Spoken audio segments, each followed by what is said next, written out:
"Welcome home," a voice greeted me. When I returned from work, the last person I expected to see was my ex-husband, who had vanished 3 years ago. "You're always late, making your husband wait. I'm starving. Is dinner ready yet?" he complained as if it were the most natural thing in the world. My ex-husband had barged into my house and brazenly made these comments. Memories from 3 years ago came flooding back. The image of him dumping all the household chores on me, unfairly shouting at me, stating me up on our wedding anniversary trip, and then disappearing, all resurfaced in my mind. And now, here he was right before my eyes. The man I despised from the bottom of my heart was standing in front of me. The voice that came out of my mouth was surprisingly cold. "Who are you?" I asked. He just stared at me, looking surprised. "My name is Hazel, and I'm turning 30 this year. These days, I lead a peaceful life as a company employee, but I have a past. A past involving my husband, Steve, whom I married when I was 25. I met Steve through a friend's introduction. He was a salesperson with a manly character, the exact opposite of my quiet and reserved self. I was drawn to him because he had qualities I lacked, and so we started dating. In the second year of our relationship, I accepted Steve's marriage proposal. After we registered our marriage, we began our married life in an apartment that my parents gave us as a wedding gift. Everything seemed fine until then. However, after getting married, Steve's attitude changed drastically. During our dating period, he spoke kindly to me and gave me presents. But after marriage, he stopped all of that. Despite both of us working, he made me do all the housework. He left his dirty laundry everywhere, scattered trash around, and didn't even thank me for preparing meals. He refused to do even minor chores like taking out the trash. After living with him for about a month, I reached my limit and decided to talk to Steve one day. "Hey Steve, we're both working. Can't you help a little with the housework?" I asked. Steve sighed as if he were tired. "You know we're married, right, Hazel?" "Yeah, but it's common sense that the wife does the housework after marriage." I couldn't hide my surprise at Steve's outrageous words. "That's not true. These days, it's common for both parties to share the workload." "What? You want your husband to work at home too? You're such a nagging wife. If you don't want to be called that, you better do your job properly," Steve retorted and turned to watch TV. I couldn't say anything and continued doing all the housework. A year passed since our marriage, and I became accustomed to managing everything on my own. Steve began saying he was busy with work, coming home late, and even working on weekends. There were times when I realized we hadn't had a decent conversation for 2 weeks. One day, when he happened to come home early, I hesitantly started a conversation with him. "Hey Steve, are you still busy with work?" "Yeah, kind of," he replied. "You've been coming home after midnight recently, and you don't seem to have any days off. Maybe it's better if you change your job?" "Stay out of my business," Steve suddenly yelled, surprising me and making me step back in shock. "I am sorry. I just worry about your health. You don't need to say unnecessary things. Leave me alone." From that point on, Steve followed a pattern of returning home late, sleeping, and leaving early in the morning. We hadn't done anything together for months, like going out on weekends. At this rate, our relationship would fall apart. I had to do something. Filled with anxiety, I came up with a plan. When he returned home one evening, I asked, "Hey Steve, isn't our anniversary during the upcoming holidays?" "Yeah, I guess," he replied gruffly as he removed his tie. Not discouraged, I proposed, "Keep that date free. Let's go on a trip together." "A trip?" "Yes, wouldn't it be nice? I'll cover the costs, please." Steve thought about it for a while, then finally agreed. "All right, I'll keep the day free." "That's great. I'll plan everything."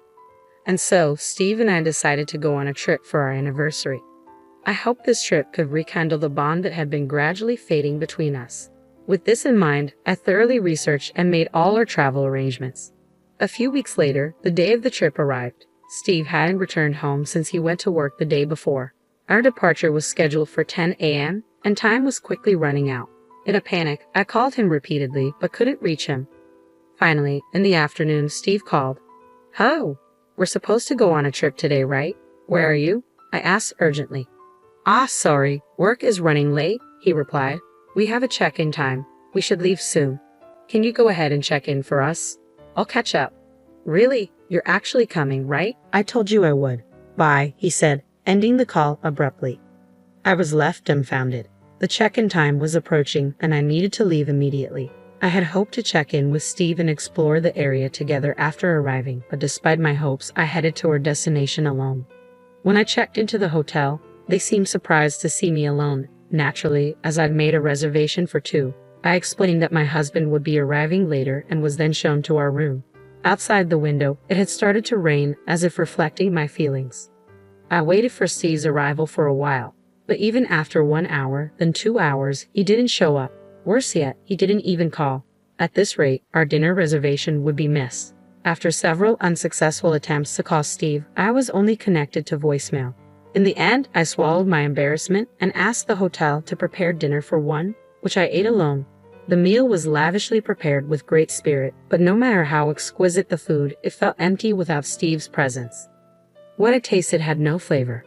My vision blurred repeatedly with tears. When the hotel staff asked what to do with the cake adorned with a happy anniversary plate, all I could say was, "Please discard it." That day, I ended up staying at my travel destination alone. Although I had a sightseeing tour planned for the next day, I canceled it and hurried home. At that time, I thought something might have happened to Steve.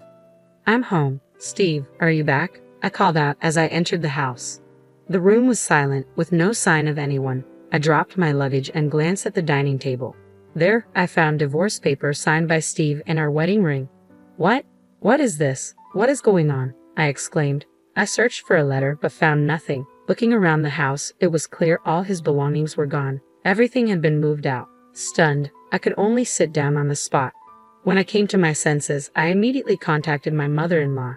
She lived far away, and we had only met a few times, but she was a kind woman who treated me kindly.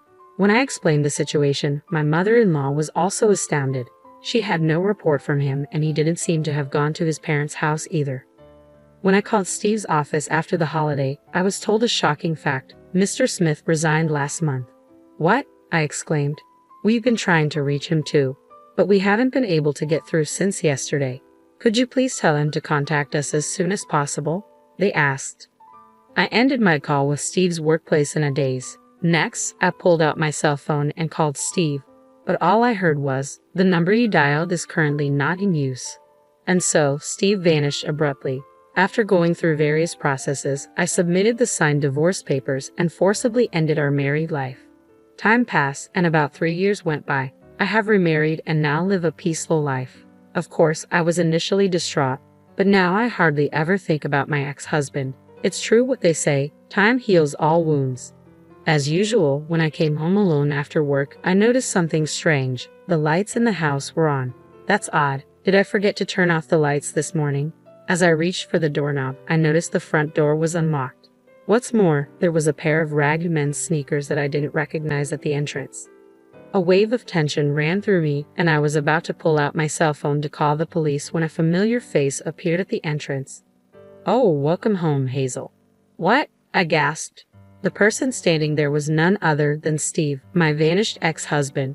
I was surprised and speechless. Without paying any attention to me, Steve brazenly said, "You're late coming home as usual. You've kept your husband waiting."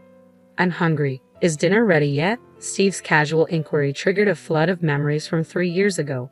The audacity of Steve, unloading all the household chores on me as if it were my duty, yelling at me unreasonably, stating me up on our wedding anniversary trip, and then disappearing off the face of the earth. Now he was standing right in front of me, the man I hated from the bottom of my heart. The voice that escaped from my mouth was surprisingly icy. "Who are you, huh?" Steve, taken aback, stared at me. Returning his gaze sharply, I said, "Leave now, or I'll call the cops." "Whoa, wait a minute. You can't tell me you've forgotten your husband's face," Steve retorted with a smug grin. Upon closer inspection, he had put on weight, let his hair and beard grow out, and looked utterly unkempt compared to 3 years ago. Holding back my growing disgust, I retorted without mercy, "Stay back. What do you mean by husband?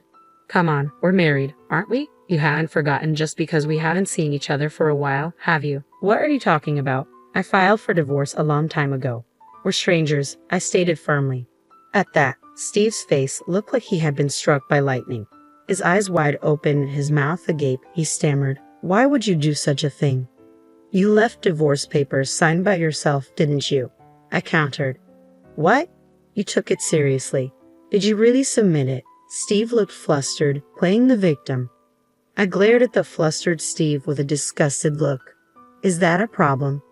Of course, it's a problem. I didn't intend to divorce at all. What?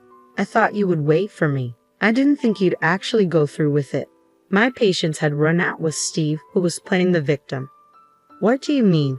I thought you would wait for me. After all, it was you who abandoned everything 3 years ago to move in with your mistress, wasn't it? I pointed out. When I said that, Steve once again looked astonished. Soon after, he disappeared.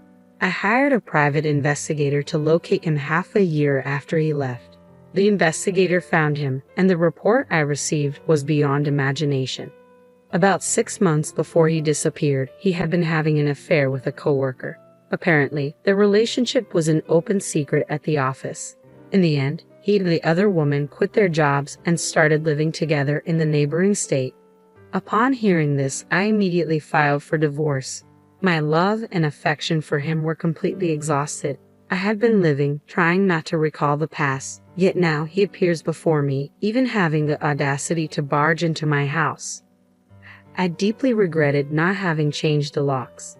No, Hazel, you've got it all wrong, Steve pleaded. What's there to misunderstand? I've gathered all the evidence through a PI. Go back to her, I retorted angrily. That's not possible. We broke up. We've been fighting a lot recently. I don't care about her anymore. Hazel, you're the only one for me. My ex-husband pathetically clung to my arm. I shook him off, my face full of disgust. I've told you, you're not my husband.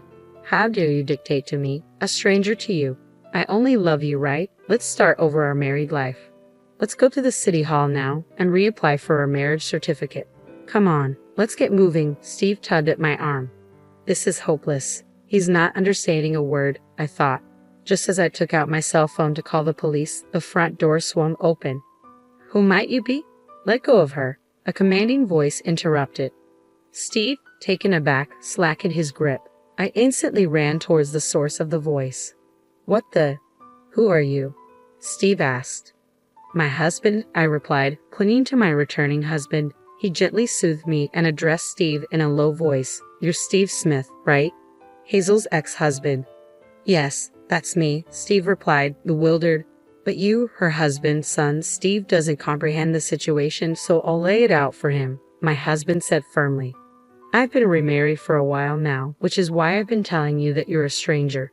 My new husband, John Collins, is a colleague from work. Apparently, he has been interested in me since we joined the company. At first, he gave up because I was married, but once he learned of my divorce, he started to make his move. Initially wary of men, I didn't accept his feelings. However, as I got to know John's earnest and sincere character, I gradually let him in. Upon hearing my circumstances, John looked me in the eyes and said, I will never leave you alone, Hazel. I promise to protect you for the rest of my life. Will you please marry me? Tearfully, I accepted his proposal, and I have been moving forward, forgetting the past. When Steve Cox arrived, John's stern face made him recoil. As Steve tried to flee towards the entrance, I stopped him. Hold it right there, I said. Trembling with fear, Steve looked back at us. You're going to be paying alimony. It's not beyond the statute of limitations yet, so you will pay for your infidelity. I'm not working now. I don't have any money, Steve stammered. I couldn't care less. If you don't pay, I'll take you to court. Remember that, John said, glaring at Steve. Steve apologized and ran off with his tail between his legs. In the quiet room, I apologized to my husband. I'm sorry about all this. I never thought he would show up after all this time. It's okay. It must have shocked you too, Hazel. From now on, let me know if something happens. I'll protect you with everything I've got, John said, embracing me. Later on, it seems Steve returned to his parents' home. My former mother-in-law contacted me and agreed to pay the alimony in one lump sum. According to her, Steve will now work off his debt to her by toiling away on their family farm. I do hope the proud and selfish Steve changes his ways and works honestly, but I never want to be involved with him again. Learning from this experience, I moved to a new apartment. In fact, I recently found out that I am pregnant with my current husband, who is truly happy about my pregnancy. I'm sure we'll be able to build a happy family.